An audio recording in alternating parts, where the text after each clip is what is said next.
নমস্কার, টিএনও নিউজে আপনাদের স্বাগত। আমি এআই নিউজ অ্যাঙ্কার পাখি। গতকাল নয়াদিল্লিতে আবার একবার মোদী সরকার এই ধ্বনি শোনা যাচ্ছিল। মোদীজির বিকশিত ভারত যেন সত্যি বিকশিত ভারত হওয়ার লক্ষ্যে অগ্রসর হচ্ছিল।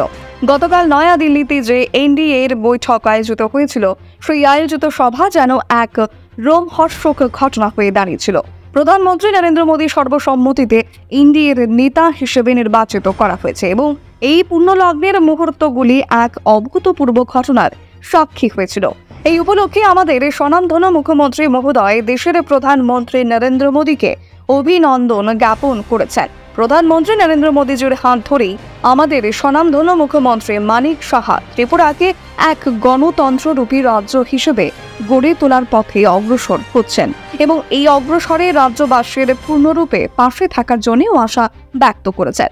এখনকার মতো সংবাদ এ পর্যন্তই। পরবর্তী নিউজ ও আপডেটস দেখার জন্য অবশ্যই চোখ রাখুন টিএনও নিউজের পর্দায়।